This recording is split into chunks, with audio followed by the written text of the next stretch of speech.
Paul, I know you and a lot of the writers eventually went on to Freakazoid, and something very interesting that I noticed is that Tiny Toons was very much children-oriented entertainment, Animaniacs was sort of both children and adults, Freakazoid seemed very much surreal, odd, adult humor. And again, was there sort of a conscious effort to follow the age of your audience as they got older? It could be that we were sort of ready to write that. When Freakazoid came along, I was originally a little hesitant to sort of get into it because it was a superhero thing. But then once we started writing it and realized it didn't really have to be a superhero kind of thing, it just had to be really weird and fun and dumb, then that's what we started writing. So I don't know if it was a conscious decision from anybody, but it just felt like this is what we really feel like writing now. Tom, I have sort of a weird question. It doesn't have to relate to much here, but it's something that's driven me nuts for a really, really long time.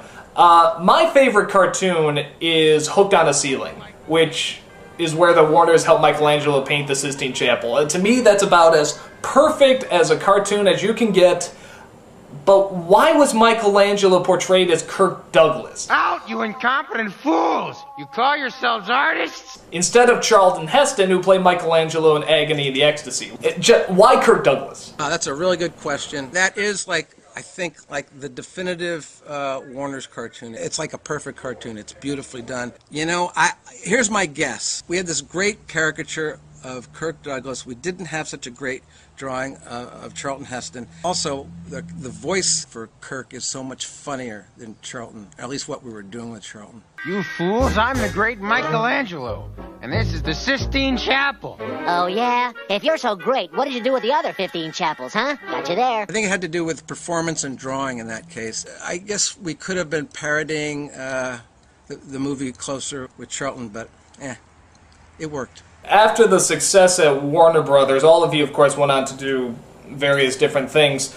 What have you guys been up to? Like Nate, did you ever consider going back into voice acting at all? I did think about going back into voice acting, but then puberty hit and my voice cracked, and that pretty much killed my career as a child voice actor. Just so you know, they were actually digitally pitching my voice higher at the end of Animaniacs because my voice had noticeably changed. That's not Bambi's mom. She's old. I'm gonna eat peanuts and popcorn and Dodger dogs till I barf. And so I guess instead of going back into voice acting, I have been working my way back into Hollywood as a writer-director. And just recently, I finished a short film called Another Life.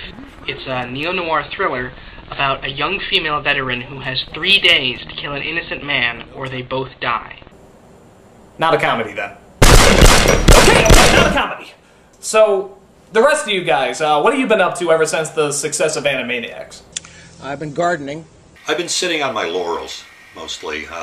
You know, just trying to milk it as much as I can. After Freakazoid, I did a stint with Peter Hastings at Disney one Saturday morning, and I did a live-action character for him called Manny the Uncanny. Often I ask fans that I meet on Facebook and other places for cash or to sign a loan. Produced and started at a show called Animalia for PBS. Did something called Sushi Pack. You know, I sold a pilot to Nickelodeon. I'm working on Kung Fu Panda. Wait, what, Kung Fu Panda like the movie? It's called Legends of Awesomeness. It's the Nick TV show. So it's CG, but it's half-hour stories. And John, outside of begging your fans, what have you been doing with your time?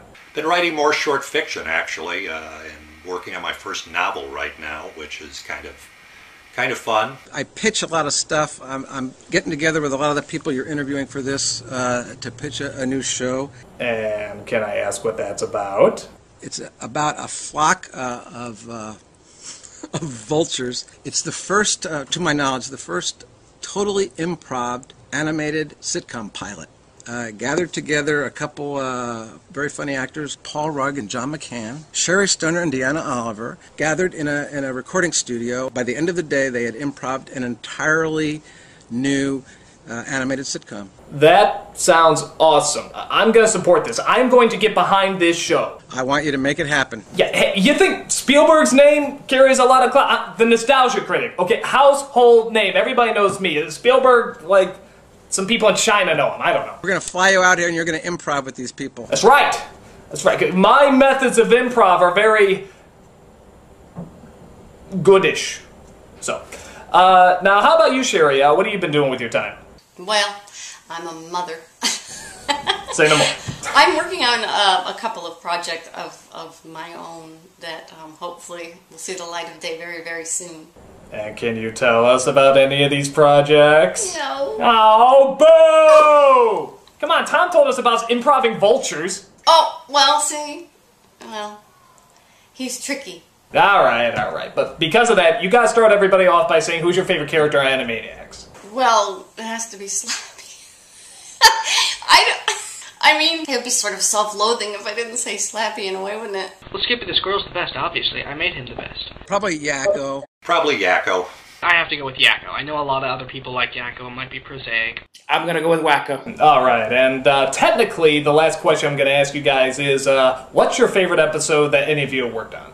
I like Cookies for Einstein because I was desperate to find a way to end it, and my wife suggested that Acme backwards was sort of like E equals MC squared, so I sort of like that one. And I think I have two. One is Bumby's mom, and the other would be Bubba Bo Bob Brain. Yeah, I really have to name my favorite? Yes, and you only have 5 seconds. 5, 4, 3, 2, I'd 1. say it's a toss-up between Woodstock Slappy and Star Warners. You still don't win the car. I really enjoyed Space Probed. You know, I love science fiction, and I, was able to include a lot of the films that I really like. I think it's episode 85 that has the two-note song where Wacko is trying to convince Dr. Scratch and Sniff that you can still make music out of just 2 notes. In that song, there's this childlike joy and wonder in finding beauty in even the simplest music. Now, there's 2 more people I would like to talk to, if I can. Paul, I would like to talk with Mr. Director. Is it possible to speak with him? Absolutely. Absolutely. Mr. Director, in your professional opinion, what is the secret of comedy? Timing. Timing, good coffee, many words that the people you're talking to don't really understand. It's an affectation of brilliance that you exude from your own pores to cause the others to be flattered with your perspiration. Now, I'm also wondering Are you understanding what I'm saying? You getting it? Because I'm trying to talk and there's nothing there. Go ahead, bud. Mr. Director, directing is obviously in your name, but I have to admit, I haven't seen any of the films that you have worked on. What are some of the films that you've directed? The Tin Boy, it was about a boy who was tin, and a rust came and was very sad. Schmecula, I don't know if you saw that. It was a Jewish vampire. I don't know if you saw that. Very good. The Glass People, Flunkin was good, and Bosch. How'd that last one go again? Here, say it with me. Say Bosch. Ka Blibbin. Bosch ka Blibbin. Could you give me a plot synopsis on that one by any chance? Yes.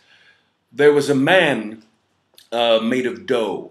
Oh. He was formed in the oven, much like a creator or God would form you, and he was made of dough. But his arm was, because of a baking accident or something, arm was backwards from the rest of his body. And this caused in him to be mocked, to be ridiculed. And so it's about him finding someone to chew his arm off. Wow, that's very moving. I gotta say, no, I was touched. You I was don't really have touched to be by impressed with it. That's just the first 3 pages. Oh, really? After that, there's a war. He goes to a fairyland where there are fireballs, and he's eventually reformed in a new dough and is made whole. This is sounding like a fairy tale from Tommy Wiseau. I won an award in Cleveland. No kidding. And what was that called? The Award of Cleveland. I'm not saying it was clever, but it was called the Award of Cleveland for that being my movie.